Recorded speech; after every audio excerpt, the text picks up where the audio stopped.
Hi, I'm Akinre Olufemi. I want to talk about 6 things you must know to be a successful stock trader. You see, there are certain mistakes stock traders do make that will hinder them from, being successful at trading. So at the end of the day, you discover you've invested, you've done all those things, but you are not really making profit, or actually you are acquiring more loss instead of making profit. But if you are able to follow these 6 things, probably eight, you will be able to hedge against loss. All right, let us get to it. One, have a paid employment. You see, if you are still young, it's advisable for you to have a paid employment. The idea is simple. In every form of investment, the higher your investment capital, the higher the profit. So it simply means that, for example, in the stock market, the more shares, the more units of shares you bought in a company, the more your profit will look like, and the more your loss will be on the other side. In other words, when you have a paid employment, you are able to inject more money consistently into your portfolio, which will ensure you to buy more units of share at any time. All right, that is one. Of course, there are some people who cannot really work again. Probably they are old, probably they are retired. But if you are still young and you can still work, it's advisable for you to work, get earn money, and pump more money into your investment, into your portfolio. Ensure your portfolio becomes large. Right? Two, understand that your portfolio is not your savings account. Your portfolio is not your bank account. It's not your savings account. In other words, you can't just reach into your portfolio to withdraw money anytime you feel like. Anytime you have a need, you want to pay a bill, you just go to your portfolio and sell off a stock and withdraw the money. It doesn't work that way. And the reason is simple. If you keep doing that, you are going to kill your portfolio. You are going to kill your investment. The possible outcome of this will be that you will sell a stock prematurely. Once you make a little profit on a stock that has the potential of yielding more profit, you will sell it off before making more profit because you just want to sell it off and you need the money. You want to withdraw the money. So your stock portfolio is not your savings account. And understand that commission as charged, the stockbrokers will charge commission on probably you are selling a stock, probably you are buying a stock.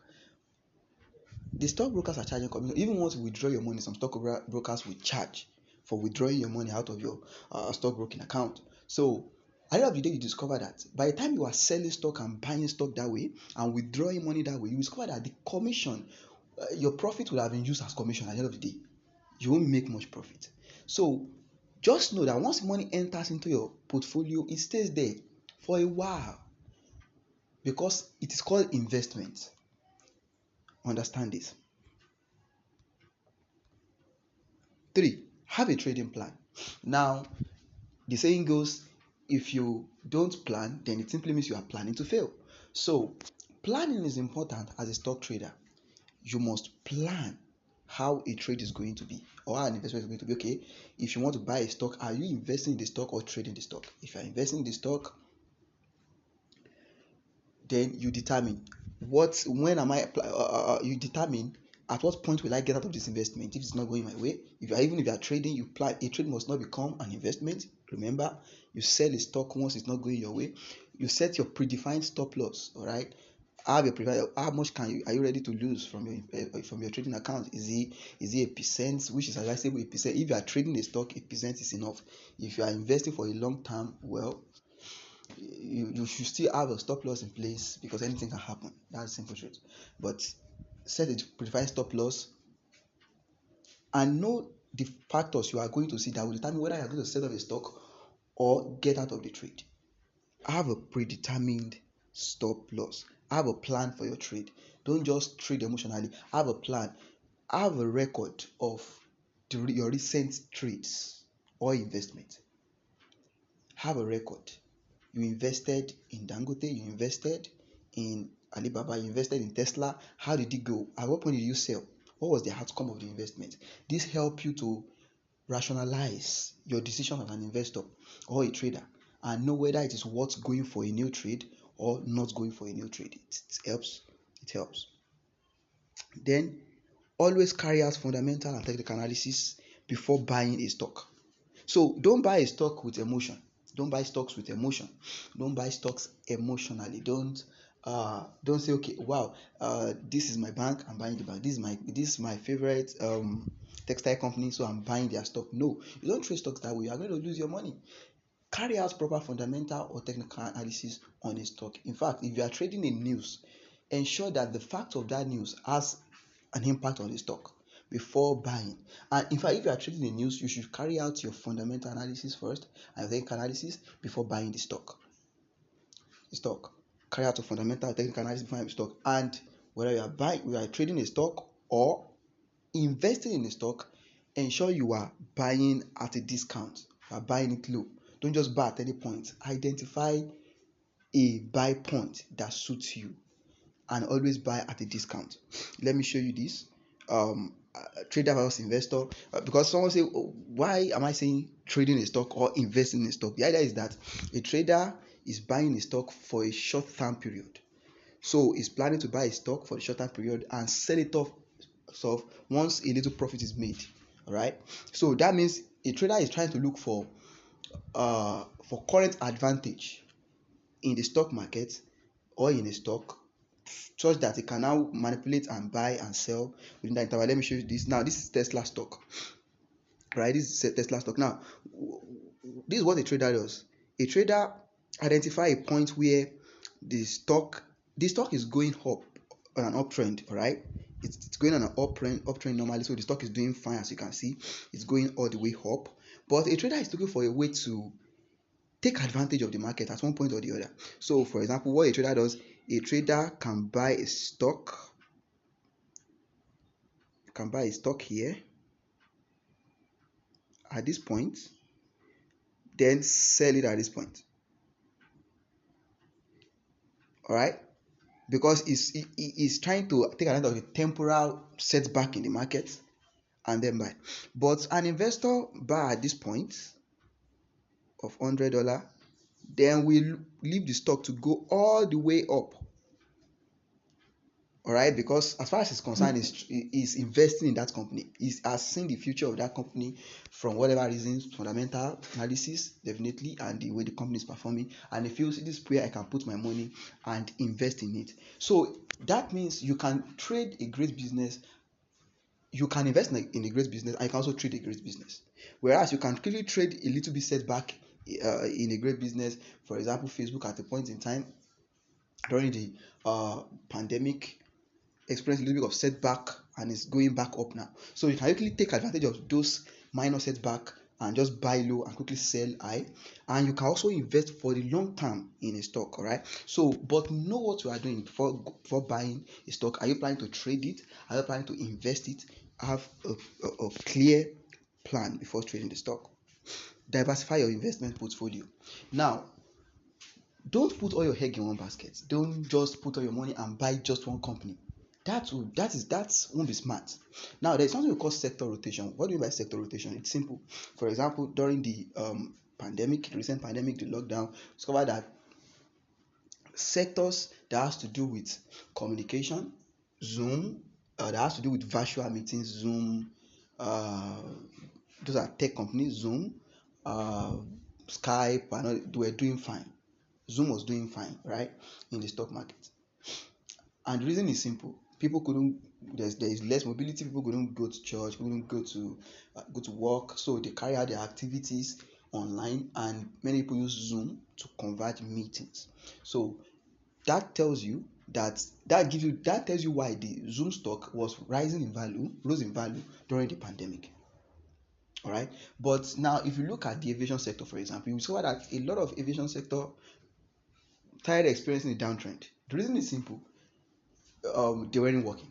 There was restriction on flights. So if all your shares, for example, if all your investment is on the aviation sector, you just invest your money in the aviation sector on a travel airway company, Boeing, for example, so that your portfolio won't look well during the pandemic. But if, let us say, part of your investment is in Boeing, and some of your investment is in Zoom, for example. Let us take that way. Discover that whereas Boeing is experiencing some setback at that time, you will be getting good profits from Zoom. So you have to diversify. You put some of your money in fintech, the banking sector. You put some of your money in agriculture. Put some of your money in industrial. So you invest that way. You invest that way. So you diversify your investment. Don't just put all your egg in one basket. So you see, this is an example of a portfolio diversification. We look at preferred stock, energy. So you diversify. I'm going to there will be an tutorial on portfolio diversification very soon.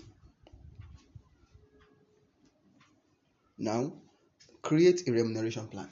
Now, the whole idea of investing is to make more money. That is just simple truth. So someone say, okay, since you say I shouldn't sell off my stock when time I'm in need, so what should I do? Should I just leave the money there and worship the money? No. Now, if you are operating a small investment account, I will advise you not to take out your profits. Now, when you sell a stock and you make profit, don't take out your profits. Simply reinvest your profits. If you are running a small portfolio, all right? But if you think your portfolio is great, you have a lot of money in your account, probably you have a $10,000 account, right? I don't know how much your account is worth.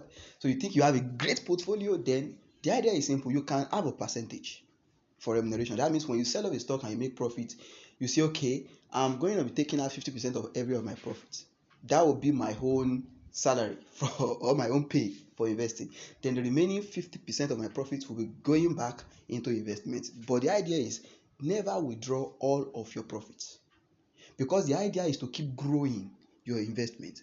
Because remember, there is risk in the market the same way there is profit. So when you have risk, the more heavy your account is, the more you can you can withstand risk, you can withstand loss. All right.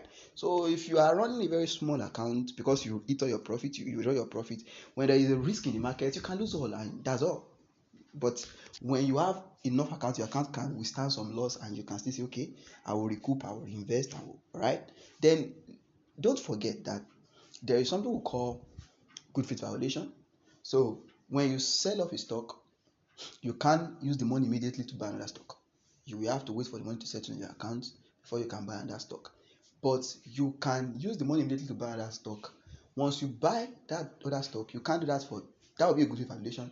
Some platform will tell you once you do that 3 times, I will not be able to do that for the next 1 year.